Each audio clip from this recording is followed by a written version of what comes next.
All right, welcome back to the Baco Motorsports Power Hour here on Bakersfield.com, your weekly look at motorsports racing around Kern County. And we are glad to have you guys here with us. And joining us is Blake Bowser, Vice President and General Manager of Auto Club Famoso Raceway. And on the phone is none other than Cruz Pedregon, who is apparently on the side of the road somewhere in Needles or someplace. Is that right? Where are you? Yeah, actually, good. How you guys doing? Good. I'm actually in Desert Center, going about 75, 80 miles an hour, just busted up through here. Hopefully, I stay online here. Yeah, it's probably, Desert Center, that's probably not a bad place to be. You're going to get into Indio here in a little while. You'll be fine. We'll be able to talk to you the whole time. You're coming back to Bakersfield. What is that? What does it mean to race at Bakersfield? And how many times have you raced at Bakersfield? There's a question for you. Yeah, it's this is probably my third reunion, maybe third or fourth, and I've done 2 March meets so far.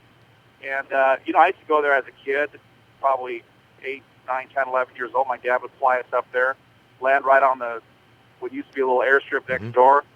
We used to go to the March meet, and he used to come back at the end of the day, pick us up, and go home. And it was really cool. The Bakersfield March meet was one of the, it was one of the big races on the West Coast. It was, you'd have all the big, all the big stars, Garlits, Perdome, all the big stars. So for it to be back alive and well and kicking and having the great nostalgia cars again, even for me, a guy that races professionally on the NHRA circuit, hey, it's a thrill. I'm glad to be a part of it.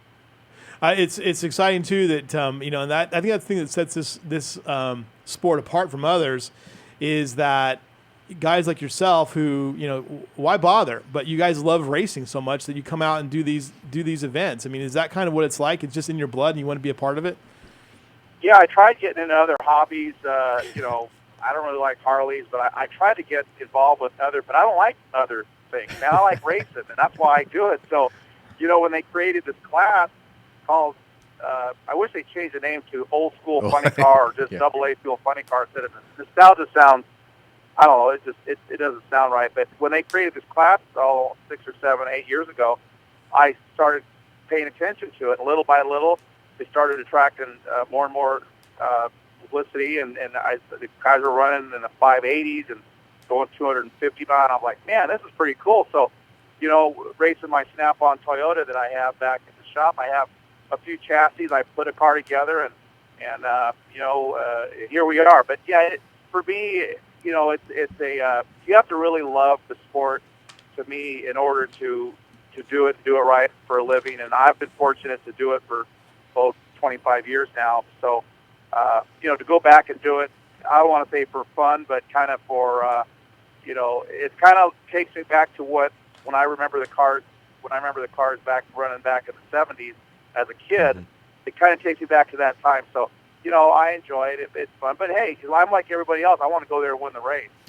Now, in the funny car field here, I mean, it's a big field, and you had a lot of fun last year. You threw down your challenge, but you had some sort of some technical issues with the car. No, I didn't have any fun. You kidding me? I had a rapid time.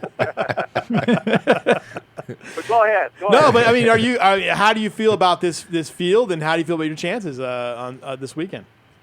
Well, I did enough talking in March to make up and to cover this race, so I'm not saying a darn thing. I'm just coming here with a new chassis, basically. The car I had in March was more of a show car. This car is a Murph McKinney chassis. It's just identical to my Snap-on car, and so we made a few changes to make the car more consistent, and so we'll see. I mean, I don't. The advantage all those other guys have over me is they do it, once or twice a week, or pretty crazy schedule, and I'm racing the big show car, and so that's an advantage. But I think the fact that I do race every week with the big car, maybe it'll help me somewhat in the nostalgia car. But like I said, I'm not doing any talking. I'm going to let my car do the talking, and hopefully it'll talk loud come Friday. Mike Griffin's got a question for you here. Yeah, well, you may not be doing any talking, but I was watching the Speed Scene webcast with Donnie Couch and Dar Hawthorne last night, and had this guy Baz Young, a Thunder Down Under. You might know the guy, kind of a Snap-on bigwig.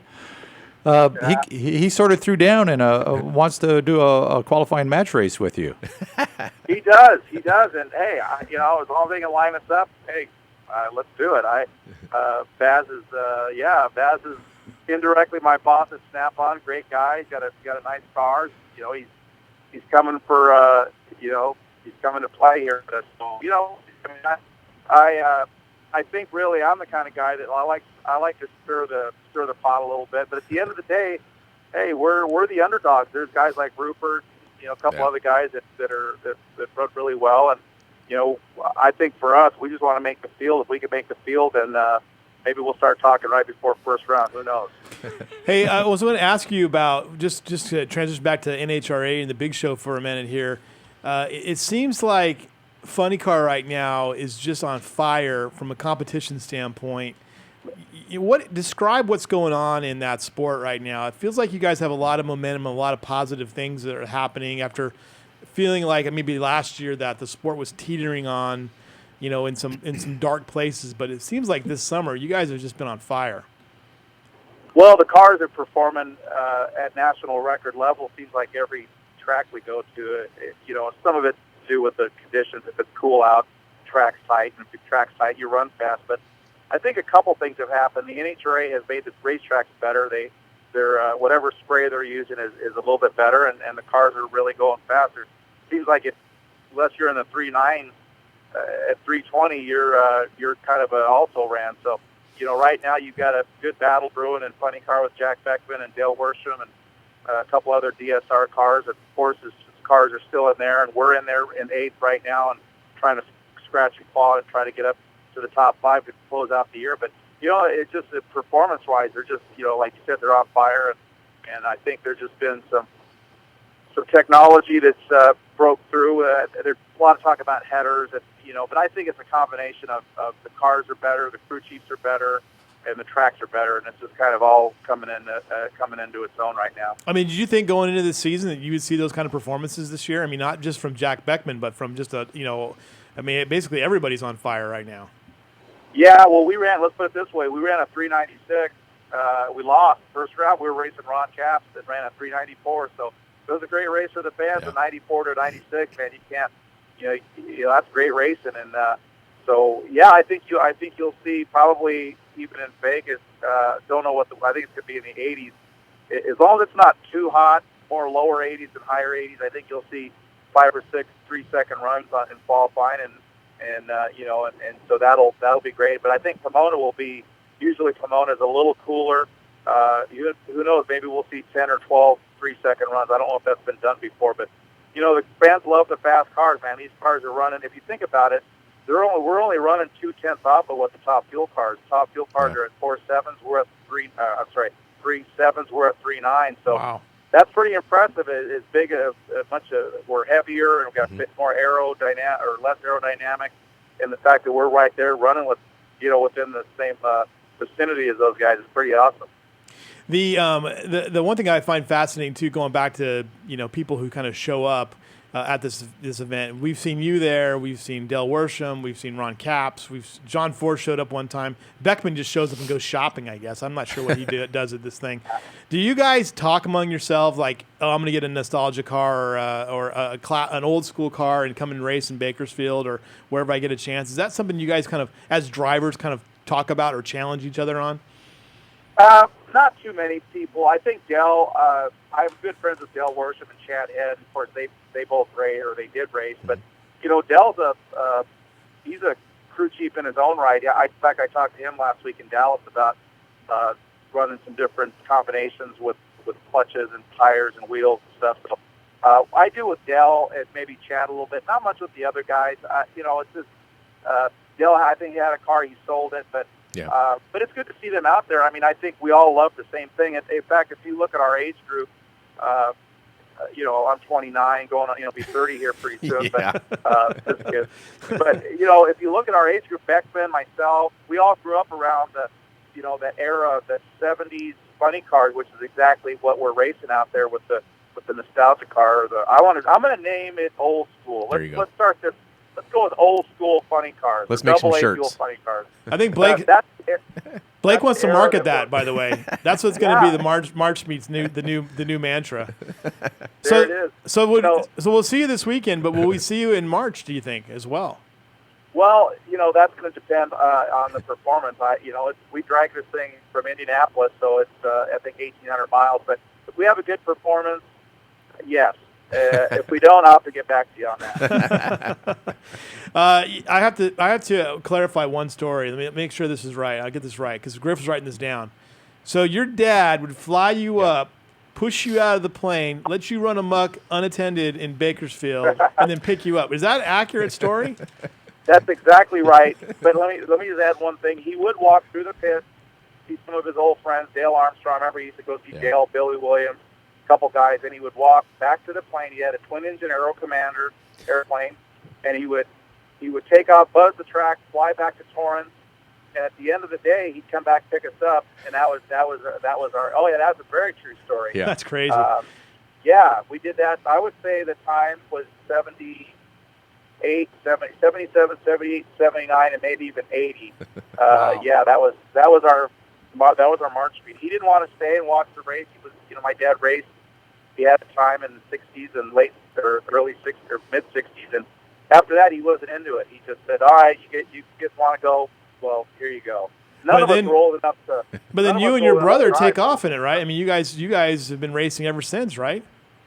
Well, there was a period there we didn't race. We started racing in the late 80s, but so we were fans. We were spectators from late 70s to mid 80s, and I'm surprised there hasn't been any pictures of us standing outside the ropes with our autograph card, just like kids do out here today. So, right. But I always remember the race. I'm glad they brought it back. Bakersfield March Meet's alive and well. So is the reunion, and it's just great to be a part of it.